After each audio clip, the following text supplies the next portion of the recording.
Recently, a federal court struck down a long-standing prohibition on 18-20-year-olds buying handguns from federal firearms licensees, FFLs, which is outstanding.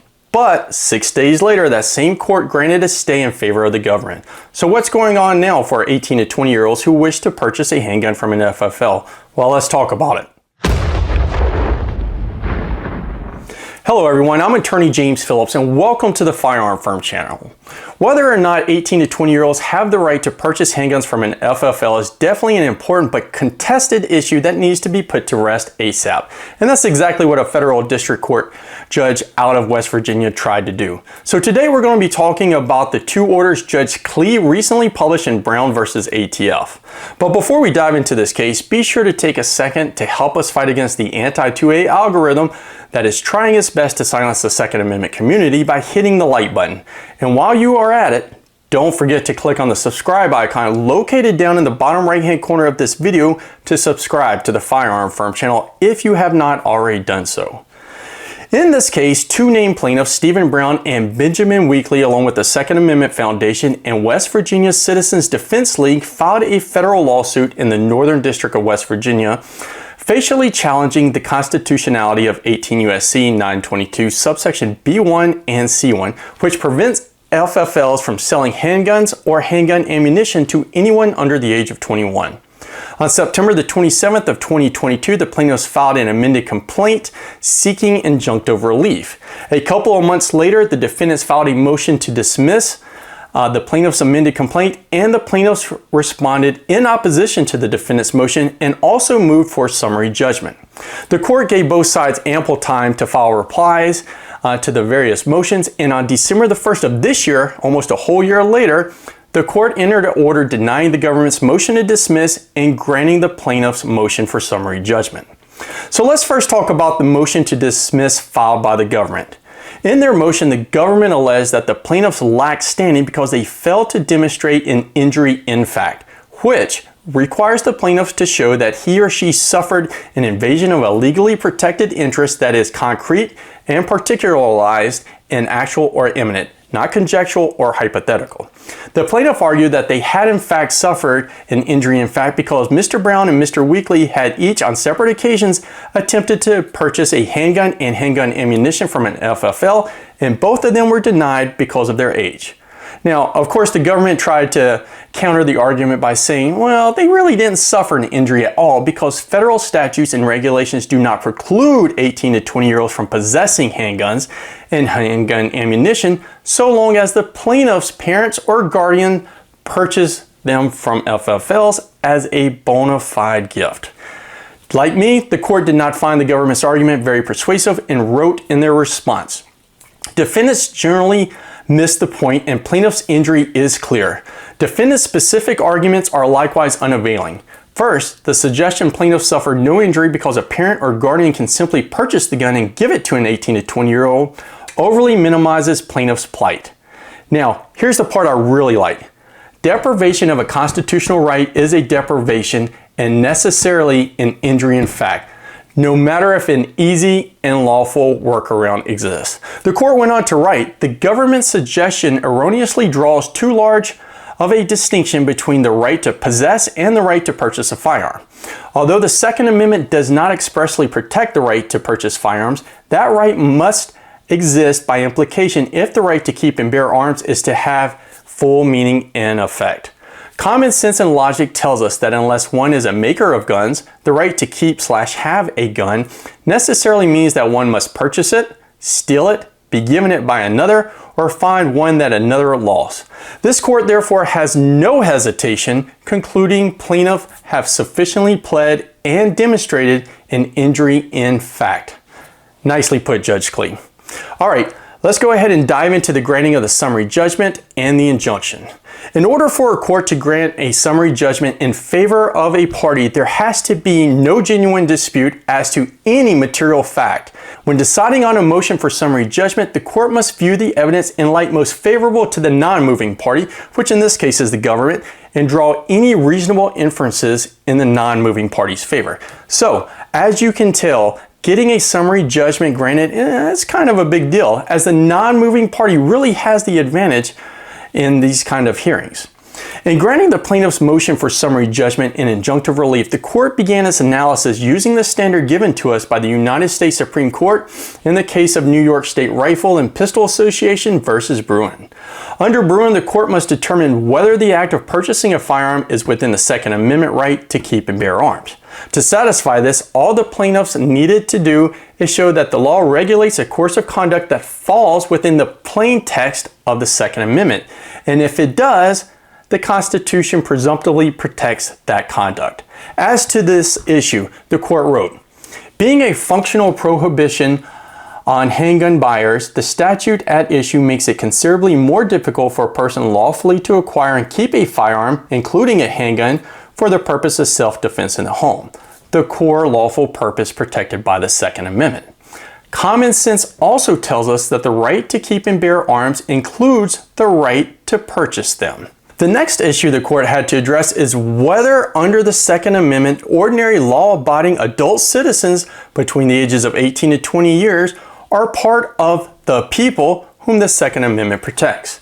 In coming to the decision that 18 to 20-year-olds are included in part of the people, the court looked at the text of the Second Amendment along with the text of other amendments such as the First, 4th, 5th, and 14th. And they looked at the fact that none of these amendments preclude any age group whatsoever. Now that the court had determined that the act of purchasing a firearm falls within the text of the Second Amendment and that 18 to 20-year-olds are included in the people that have Second Amendment rights, the burden then shifted to the government to show that the law is consistent with this nation's historical tradition of firearm regulation. The government, in this attempt to prove their burden, failed miserably, and the court noted this in its order. The defendants attempt to justify the government's regulation by demonstrating that it is consistent with the nation's historical tradition of firearm regulation. They cite to Williams Blackstone commentaries and other long-standing state laws prohibiting sales of firearms to persons under 21.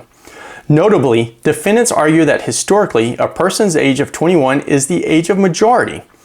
Our nation's history, however, points to a different conclusion. Defendants spend time collecting state laws prescribing age barriers to the possession and purchase of firearms between the years of 1856 and 1993. However, constitutional rights are enshrined with the scope they were understood to have when the people adopted them, whether or not future legislatures or, yes, even future judges think the scope too broad. Defendants' reliance on mostly 19th century gun safety regulations as their justification in regulating the 18 to 20-year-old age group is misplaced under Heller and Bruin. When later evidence contradicts earlier evidence, it cannot provide much insight into the meaning of the Second Amendment. The court then pointed to the fact that at the time of the ratification of the Second Amendment, 18 was the age of majority for militia service throughout the country, and that in 1792, the United States Congress even wrote and required 18 to 45-year-olds to be enrolled in the militia according to the Second Militia Act of 1792. Ultimately, the court concluded, defendants have not presented any evidence of age-based restrictions on the purchase or sale of firearms from before or at the founding or during the early republic. Defendants have likewise failed to offer evidence of similar regulation between then and 1791 or in a relevant time frame thereafter. For that reason alone, defendants have failed to meet the burden imposed by Bruin. This order was a huge victory for 18 to 20-year-olds who wished to purchase handguns or handgun ammunition from FFLs, and based on the text of the order, it appeared that the court had granted a nationwide injunction against the government, since this was a facial challenge to 18 U.S.C. 922b1 and c1. Amazing, right? Well, but as we all knew would happen, the government filed a notice of appeal, and then they filed a motion to stay the order pending appeal. Unfortunately, Judge Clee, the same judge that gave us this great victory, granted the government's request to stay the order pending appeal on December the 7th of 2023. I know it's frustrating, and many of you watching this video went from loving Judge Clee to thinking, well, he probably should be placed on Santa's naughty list. And listen, I felt exactly the same way when I heard that he granted a stay, but after reading his order, my opinion changed a little bit. So let's talk about the order itself. The court noted that in deciding to enter a stay pending appeal, the court must weigh four factors. The first is whether the party against whom the injunction was granted made a strong showing of a likelihood of success on the merits. Number two, whether the party against whom the injunction was granted will be irreparably injured absent a stay. Number three, whether a stay will substantially injure the other party's interest. And finally, number four, where the public interest lies. Now, do those factors sound a little familiar? Well, if you've been watching our videos, you definitely should have recognized them. The first factor many consider to be the most important factor. And in the order the court wrote, regarding the first factor, defendants argue they have a strong likelihood of success on the merits on appeal, noting that other courts have reached opposite conclusions in similar cases. Plaintiffs disagree and assert that their success on appeal is a foregone conclusion following the Supreme Court's decision in New York State Rifle and Pistol Association, Inc. versus Bruin. Here's the important part. The first factor does not require the trial court to change its mind or conclude that its determination on the merits was erroneous. Rather, the question is whether reasonable minds could disagree on the correct outcome of the case. Many courts also take into account that the case raises substantial, difficult, or novel legal issues meriting a stay. While the court stands behind its reasoning and determination in its memorandum opinion and order, the court finds that the first factor weighs in favor of staying the injunction. Several federal district courts have evaluated the constitutionality of 922b1 age ban with different results. This lawsuit poses the substantial and novel question of the proper definition of the people in the Second Amendment and whether 18 to 21-year-olds fall within it. In well-reasoned and thoughtful opinion, district courts have landed on both sides of the debate. Because courts are split in their assessment of this question, reasonable minds can and have varied. Accordingly, the first factor weighs in favor of staying the injunction pending appeal to the United States Court of Appeals for the Fourth Circuit. That is exactly why I said I felt a little bit better after reading the order. Judge Klee is not second-guessing his decision. He is merely saying that the issue is so important and so big, and that because different district courts have ruled differently, a higher court should decide the issue. As to the second factor, the government argued it would suffer irreparable harm if the stay was granted because of four reasons. One, the injunction prevents the government from enforcing its laws. Number two, defendants will suffer harm to public safety. Number three, any handgun sales to individuals between 18 and 21 cannot be undone if the statute is later found constitutional on appeal. And finally, number four, the government will be placed in a difficult position changing its federal firearms license, FFLs, guidance multiple times. As to these arguments, the court found the defendants cannot show irreparable harm by losing the right to enforce an unconstitutional law. The court further is not persuaded by defendants' public safety argument, as federal law does not prohibit 18 to 20-year-olds from possessing handguns or from engaging in private sales of handguns. Thus, removing the unconstitutional barrier of purchasing handguns by a law-abiding 18 to 20-year-old does not greatly impact the public safety. However, the court did find that the government would suffer irreparable harm by requiring the government to change its guidance to the FFL multiple times and hinder their ability to engage in law enforcement.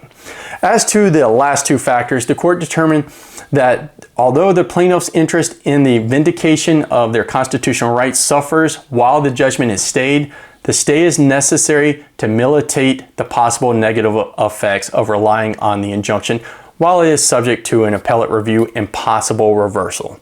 So the order finding the prohibition of FFLs selling handguns and handgun ammunition to 18 to 20-year-olds remains in effect pending appeal.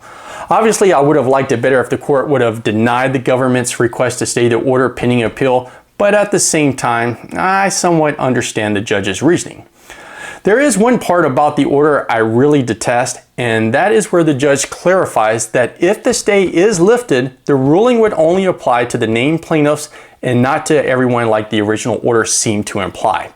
This challenge was a facial challenge, not an as-applied challenge, which means it should apply to everyone and not to just the named parties. But I guess it really doesn't matter, as I can't imagine the stay will be lifted unless the Fourth Circuit rules in favor of the plaintiffs.